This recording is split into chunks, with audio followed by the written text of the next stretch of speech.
On s'est tous déjà regardé dans un miroir en se disant « Tiens, ça c'est le nez de mon père » ou « J'ai les mêmes yeux que ma mère ». Et pourtant, on est unique. Ce n'est pas du tout un hasard. Aujourd'hui, on va plonger ensemble dans le code qui se cache derrière tout ça, en explorant les principes vraiment fascinants de la génétique mendélienne. Alors voilà notre programme. On va commencer par les bases, le manuel d'instruction génétique. Ensuite, on verra les briques élémentaires, les gènes. Puis, on attaquera les fameuses lois de Mendel. Après la théorie, place à la pratique avec des cas concrets dans les familles. Et pour finir, on verra que parfois, la génétique adore nous surprendre. Allez, on commence par le commencement. La question fondamentale. Comment est-ce que des traits, comme la couleur des yeux ou même certaines prédispositions médicales, se transmettent de génération en génération? C'est la grande question, non? Celle qu'on s'est tous posée un jour. Est-ce que c'est juste le hasard? Une coïncidence? Ou est-ce qu'il y a un véritable manuel d'instruction, un code caché derrière tout ça? C'est justement ça qui rend la génétique si fascinante et si personnelle.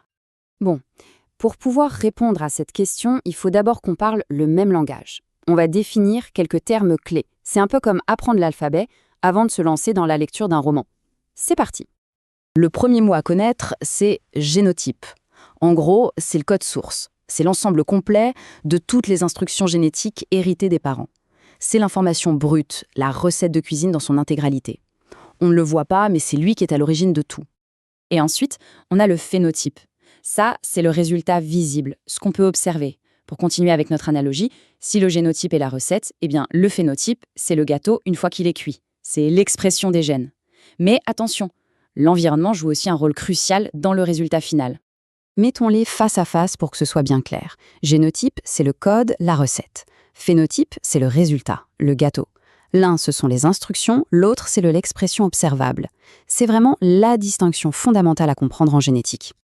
Alors, comment ça marche? Eh bien, pour chaque gène, on reçoit une version de notre père et une de notre mère. Ces versions, on les appelle des allèles. Et c'est tout simple, si les deux allèles sont identiques, on dit qu'on est homozygote. S'ils sont différents, hétérozygote. Voilà, c'est juste une question de pareil ou pas pareil. Ok, maintenant qu'on a le vocabulaire de base, on peut se demander qui a écrit les règles du jeu, la grammaire de ce langage génétique? Eh bien, il faut remonter au XIXe siècle et faire la connaissance d'un moine autrichien, Gregor Mendel, le père fondateur de la génétique moderne. Mendel, grâce à ses expériences sur les petits pois, a découvert 3 lois fondamentales. La première, la loi d'uniformité, dit que si on croise 2 parents de lignée pure, leurs enfants se ressembleront tous. La deuxième, la loi de ségrégation, explique que chaque parent ne transmet qu'une seule de ces 2 versions de gènes au hasard. Et la troisième, la loi de l'assortiment indépendant, ça veut dire que les gènes pour différents traits, disons la couleur des yeux et la couleur des cheveux, sont transmis comme des tirages au sort, complètement séparés. Et c'est là qu'on touche au génie de Mendel. Avec seulement 3 règles, d'une simplicité déconcertante, on peut commencer à prédire et à expliquer l'incroyable complexité de l'hérédité. C'est la pierre angulaire qui nous permet de comprendre toute la diversité du vivant. Bon, c'est bien joli la théorie, mais comment ça se passe en vrai, dans la vie de tous les jours? On va maintenant regarder comment ces lois s'appliquent concrètement au sein des familles. Commençons par l'hérédité dominante. Autosomique, ça veut juste dire que le gène concerné n'est pas sur un chromosome sexuel. Et dominant, ça veut dire qu'un seul allèle suffit pour que le trait ou la maladie s'exprime. C'est pour ça qu'en général, on le voit à chaque génération, sans distinction entre hommes et femmes. Et le chiffre clé à retenir, c'est celui-ci. Pour un parent qui porte un allèle dominant, chaque enfant a un risque statistique de 50%. Une chance sur 2. C'est pile ou face à chaque grossesse. Maintenant, l'hérédité récessive. Là, c'est tout l'inverse. Il faut hériter des 2 allèles malades pour que le trait apparaisse. Et ça change tout. Ça explique pourquoi une maladie peut sauter des générations et apparaître de nulle part, alors que les parents sont des porteurs sains, en parfaite santé. Ce schéma, c'est le cas d'école. Quand 2 parents sont porteurs sains, pour chaque enfant, il y a 1 chance sur 4 d'être atteint, 2 chances sur 4, donc 1 sur 2, d'être porteur sain, comme ses parents, et 1 chance sur 4 de ne pas être porteur du tout.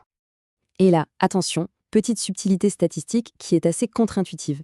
Imaginez 2 parents porteurs qui ont déjà un enfant atteint. Quelle est la probabilité qu'un autre de leurs enfants, qui lui est en parfaite santé, soit quand même porteur?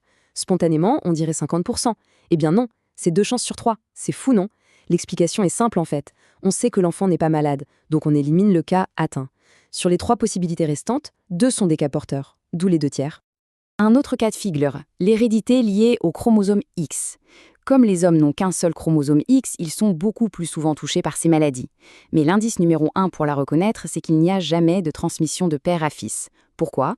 Parce qu'un père donne son chromosome Y à ses fils, pas son X. C'est logique. Mais voilà, la biologie serait trop simple si tout suivait les règles à la lettre. Parfois, la génétique nous réserve des surprises, des retournements de situation qui viennent un peu bousculer les belles lois de Mendel. Par exemple, il y a ce qu'on appelle l'expressivité variable. Deux personnes qui ont exactement le même génotype peuvent avoir des symptômes très différents. Il y a aussi la pénétrance incomplète, on peut avoir le gène d'une maladie et ne jamais la développer. Et encore plus étrange, l'empreinte parentale, où l'expression d'un gène change selon qu'il vienne du père ou de la mère. Tout ça pour dire que la génétique, c'est bien plus nuancé qu'on ne le pense. Et tout ça, ça nous amène à une question presque philosophique. Si on peut comprendre et prédire l'hérédité avec autant de précision, est-ce que ça veut dire que tout est déjà écrit dans notre ADN, que notre destin biologique est scellé, ou est-ce que les gènes ne sont qu'une partie de l'équation? C'est une excellente question à méditer. Merci d'avoir suivi cette exploration.